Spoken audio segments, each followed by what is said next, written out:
അതെ, ഇന്നത്തെ കാലഘട്ടം മക്കളെ സ്നേഹിക്കുന്ന ഓരോ രക്ഷിതാവിനും വെല്ലുവിളിയാണ്. മൊബൈൽ ഫോണിന്റെ, പ്രത്യേകിച്ച് സ്മാർട്ട് ഫോണിന്റെ ലോകത്ത് വ്യാപരിച്ച് സ്വന്തം മക്കൾ ടെക്നോളജികളുടെ അനന്ത സാധ്യതകൾ ക്രിയാത്മകമായി ഉപയോഗിക്കുകയാണോ, അല്ലെങ്കിൽ അവരുടെ നാശത്തിലേക്കുള്ള വഴി ഇത്തരം ഗാഡ്ജറ്റുകളിലൂടെ അവർ സ്വയം നിർമ്മിച്ചു കൊണ്ടിരിക്കുകയാണോ എന്നതാണ് ഈ തലമുറയിലെ മാതാപിതാക്കളെ കുഴക്കുന്ന സംശയം. മധുരിച്ചിട്ട് തുപ്പാൻ വയ്യ, കഴിച്ചിട്ട് ഇറക്കാനും വയ്യ എന്ന അവസ്ഥയിലാണ് കാര്യങ്ങളുടെ പോക്ക്. സ്മാർട്ട് ഫോണിന്റെ കാലത്ത് പരിക്കേൽക്കാതെ എങ്ങനെ മുന്നോട്ടു പോകാം? റിസാല അപ്ഡേറ്റ്. ഡിജിറ്റൽ ഹൈജീൻ പാലിക്കുക.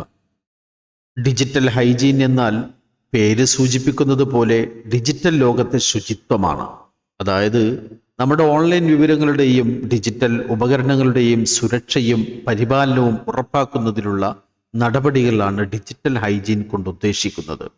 ഇത് നമ്മുടെ വ്യക്തിഗത വിവരങ്ങൾ സുരക്ഷിതമാക്കാനും സൈബർ ആക്രമണങ്ങളിൽ നിന്ന് രക്ഷ നേടാനും നമ്മെ സഹായിക്കുന്ന ഒരു ശീലമാണ്. പാസ്വേഡുകൾ, ബാങ്കിംഗ് വിവരങ്ങൾ, മറ്റ് സ്വകാര്യ ഡാറ്റ എന്നിവ സുരക്ഷിതമായി സൂക്ഷിക്കുക. അനാവശ്യമായ സൈറ്റുകളിൽ പ്രവേശിക്കുന്നത് മൂലമോ സംശയാസ്പദമായ ലിങ്കുകളിൽ ക്ലിക്ക് ചെയ്യുന്നത് മൂലമോ ഉള്ള വൈറസുകൾ, മാൽവെയറുകൾ, ഫിഷിംഗ് ആക്രമണങ്ങൾ എന്നിവയിൽ നിന്ന് സംരക്ഷണം നേടുക. സുരക്ഷിതമായ വെബ്സൈറ്റുകൾ മാത്രം സന്ദർശിക്കുകയും സോഷ്യൽ മീഡിയകളിൽ കാണുന്ന ലിങ്കുകൾ, വാട്സാപ്പ് വഴി ലഭിക്കുന്ന ലിങ്കുകൾ എന്നിവയിൽ ക്ലിക്ക് ചെയ്യുന്നത് ഒഴിവാക്കുകയും ചെയ്യുക. സോഫ്റ്റ്വെയറുകൾ പതിവായി അപ്ഡേറ്റ് ചെയ്യുകയും ആവശ്യമെങ്കിൽ ആന്റിവൈറസ് സോഫ്റ്റ്വെയർ ഉപയോഗിക്കുകയും ചെയ്യുക. അനാവശ്യമായ ആപ്പുകൾ ഒഴിവാക്കുകയും സോഷ്യൽ മീഡിയ ഉപയോഗം പരിമിതപ്പെടുത്തുകയും ചെയ്യുക. ഇവയൊക്കെ ഡിജിറ്റൽ ഹൈജീൻ പാലിക്കുന്നതിൻ്റെ ഭാഗമാണ് എന്നത് മനസ്സിലാക്കുകയും ഇതിലൂടെ നമുക്കും ഈ വിവരങ്ങൾ പകർന്നു നൽകുന്നതിലൂടെ നമുക്ക് ചുറ്റുമുള്ള നമ്മുടെ പ്രിയപ്പെട്ടവർക്കും സുരക്ഷിതവും ആരോഗ്യകരവുമായ ഒരു ഡിജിറ്റൽ ജീവിതം നയിക്കാൻ സാധിക്കും. വില്ലനായ സ്ക്രീൻ ടൈം. നമ്മുടെ സ്മാർട്ട് ഫോണുകളിലെ സെറ്റിംഗ്സിൽ പ്രവേശിച്ച് സ്ക്രീൻ ടൈം പരിശോധിച്ചാൽ ചില സ്മാർട്ട് ഫോണുകളിൽ ഡിജിറ്റൽ വെൽബീയിങ് എന്ന് സെർച്ച് ചെയ്താലാകും ലഭിക്കുക. ഓരോ ദിവസവും ഇത്രയും മണിക്കൂറുകൾ നാം സ്മാർട്ട് ഫോൺ ഉപയോഗിച്ചിരുന്നു എന്ന് കണ്ട് നാം തന്നെ ഞെട്ടിപ്പോകും. അതായത് സ്ക്രീൻ ടൈം എന്നത് mobile phone, computer, laptop, TV തുടങ്ങിയ ഇലക്ട്രോണിക് ഉപകരണങ്ങളുടെ സ്ക്രീനുകളിൽ നമ്മൾ ചെലവഴിക്കുന്ന സമയമാണ്. സ്ക്രീൻ ടൈം കൂടുന്നത് പല ആരോഗ്യ പ്രശ്നങ്ങൾക്കും കാരണമാകാം. കണ്ണിൻ്റെ ആരോഗ്യ പ്രശ്നങ്ങൾ, ഉറക്കക്കുറവ്, മാനസിക സമ്മർദ്ദം, ശാരീരിക പ്രശ്നങ്ങൾ, ഏകാഗ്രത കുറയുക എന്നത് അവയിൽ ചിലതാണ്.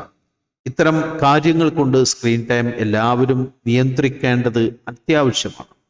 സ്ക്രീൻ ടൈം ട്രാക്ക് ചെയ്യുക, സ്ക്രീൻ ഉപയോഗിക്കുന്നതിനായി സമയം പരിമിതപ്പെടുത്തുക, സ്ക്രീൻ ഫ്രീ സമയങ്ങൾ കണ്ടെത്തുക, കുടുംബത്തോടൊപ്പം സമയം ചെലവഴിക്കുക, പുസ്തകങ്ങൾ വായിക്കുക, കളിസ്ഥലങ്ങളിലോ പാർക്കുകളിലോ കളിക്കുകയോ സമയം ചെലവഴിക്കുകയോ ചെയ്യുക. ഈ സമയങ്ങളിൽ സ്ക്രീൻ ഉപയോഗം ഒഴിവാക്കുക. വ്യായാമം ചെയ്യുക, ഉറങ്ങുന്നതിന് 1 മണിക്കൂർ മുമ്പ് ഫോൺ ഉപയോഗിക്കാതിരിക്കുക തുടങ്ങിയ സ്ക്രീൻ ടൈം കുറയ്ക്കാൻ സഹായിക്കുന്ന ചില കാര്യങ്ങളാണ്. ഇത്തരം കാര്യങ്ങൾ ശ്രദ്ധിക്കുന്നതിലൂടെ സ്ക്രീൻ ടൈം മൂലമുള്ള ആരോഗ്യപരമായ പല പ്രശ്നങ്ങളും ഒഴിവാക്കാൻ സാധിക്കും. Digital wellbeing. ഇന്നത്തെ കാലഘട്ടം മക്കളെ സ്നേഹിക്കുന്ന ഓരോ രക്ഷിതാവിനും വെല്ലുവിളിയാണ്. മൊബൈൽ ഫോണിന്റെ, പ്രത്യേകിച്ച് സ്മാർട്ട് ഫോണിന്റെ ലോകത്ത് വ്യാപരിച്ച് സ്വന്തം മക്കൾ ടെക്നോളജിയുടെ അനന്ത സാധ്യതകൾ ക്രിയാത്മകമായി ഉപയോഗിക്കുകയാണോ, അല്ലെങ്കിൽ അവരുടെ നാശത്തിലേക്കുള്ള വഴി ഇത്തരം ഗാഡ്ജറ്റുകളിലൂടെ അവർ സ്വയം നിർമ്മിച്ചു കൊണ്ടിരിക്കുകയാണോ എന്നതാണ് ഈ തലമുറയിലെ മാതാപിതാക്കളെ കുഴക്കുന്ന സംശയം. മധുരിച്ചിട്ട് തുപ്പാൻ വയ്യ, കഴിച്ചിട്ട് ഇറക്കാനും വയ്യ എന്ന അവസ്ഥയിലാണ് കാര്യങ്ങളുടെ പോക്ക്. കുട്ടിയുടെ കയ്യിൽ സ്മാർട്ട് ഫോൺ നൽകാതിരുന്നാൽ, അല്ലെങ്കിൽ അതിൻ്റെ ഉപയോഗം നിരീക്ഷിക്കുന്ന മാതാപിതാക്കളെ കുട്ടികൾ വല്ലാണ്ടങ്ങ് ബേജാറിലാക്കി കളയും. അതിന് അവർ എടുത്തു പയറ്റുന്ന ഒരു ആയുധമുണ്ട്, വിശ്വാസം. മാതാപിതാക്കളായ നിങ്ങൾക്ക് എന്നെ വിശ്വാസം ഇല്ലാത്തത് കൊണ്ടല്ലേ എനിക്ക് സ്മാർട്ട് ഫോൺ ഉപയോഗിക്കാൻ തരാത്തത്, അല്ലെങ്കിൽ ഞാൻ ഈ ഉപകരണങ്ങളിൽ എന്തു തിരയുന്നു എന്നൊക്കെ നിങ്ങൾ രഹസ്യമായും പരസ്യമായുമൊക്കെ അന്വേഷിക്കുന്നത്? ഈ ചോദ്യത്തിൽ മിക്ക മാതാപിതാക്കളും വീണുപോകും.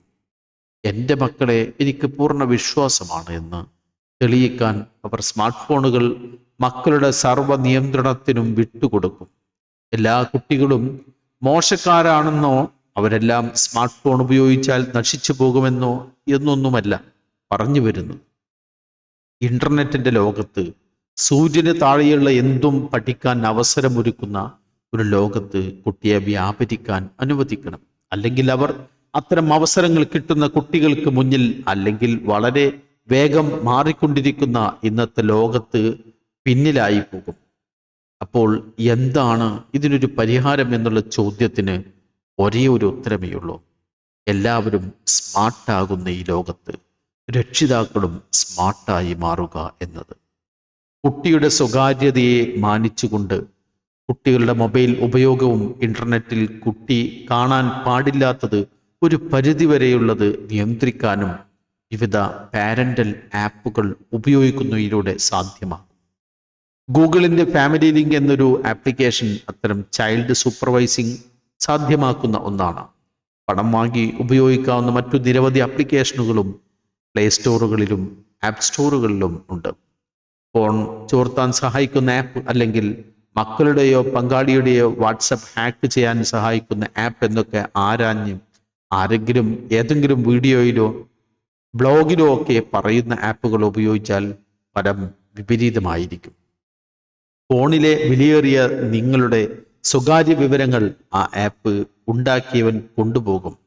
അതുകൊണ്ട് വിശ്വസനീയമായ ആപ്പുകൾ മാത്രം ഇത്തരം ആവശ്യങ്ങൾക്കായി ഉപയോഗിക്കുക. ഗൂഗിൾ ഫാമിലി ലിങ്ക് ആപ്പ് ഉപയോഗിക്കുന്നതിലൂടെ പ്രധാനമായും കുട്ടികൾ ഉപയോഗിക്കുന്ന മൊബൈൽ ഡിവൈസുകളുടെ സ്ക്രീൻ ടൈം, കുട്ടിയുടെ ലൊക്കേഷൻ മനസ്സിലാക്കുക, ഓരോ ആപ്പുകളും ഉപയോഗിക്കുന്നതിന് സമയ നിയന്ത്രണം, എത്ര മണിക്ക് ശേഷം മൊബൈൽ ഉപയോഗം പാടില്ല എന്നൊക്കെ രക്ഷാകർത്താക്കൾക്ക് ക്രമീകരിക്കാം. ഇതിനായി കുട്ടിക്ക് പ്രത്യേകം സ്മാർട്ട് ഫോൺ അല്ലെങ്കിൽ പഠന സഹായിയായി അവർ ഉപയോഗിക്കുന്ന ഗാഡ്ജറ്റ് ഉണ്ടായിരിക്കണം എന്ന് പ്രത്യേകം പറയേണ്ടല്ലോ. രക്ഷിതാവ് ഉപയോഗിക്കുന്ന ഫോൺ പരമാവധി കുട്ടികൾക്ക് നൽകാതിരിക്കുക എന്നതും ഒരു മുൻകരുതലാണ്. അതിനർത്ഥം രക്ഷിതാക്കൾ മോശക്കാരാണെന്നോ അവരൊക്കെ മോശം ഉള്ളടക്കങ്ങൾ കാണുന്നെന്നോ എന്നല്ല, മറിച്ച് എല്ലാ പ്രായത്തിലുള്ളവർക്കുള്ള ഉള്ളടക്കങ്ങൾ കുട്ടികളിൽ എത്താതിരിക്കാൻ അവർ പ്രത്യേകം ഗാഡ്ജറ്റും അതിൽ പ്രത്യേകം അക്കൗണ്ട് ഉപയോഗിച്ച് സൈനപ്പ് ചെയ്യുന്നതിലൂടെ സഹായിക്കും എന്നതാണ്. ഗൂഗിൾ ഫാമിലി ലിങ്ക് ആപ്പ് ഉപയോഗിക്കുമ്പോൾ സേഫ് സെർച്ച് എനേബിൾ ചെയ്യാനും കുട്ടിക്ക് അനുകൂലമായ ഉള്ളടക്കങ്ങൾ അവർക്ക് മുന്നിൽ എത്തിക്കാനും ഇങ്ങനെ പ്രത്യേകം ഗാഡ്ജറ്റുകളും അതിൽ പ്രത്യേകം യൂസർ അക്കൗണ്ടുകളും ഉപയോഗിക്കുന്നതിലൂടെ സാധ്യമാകും.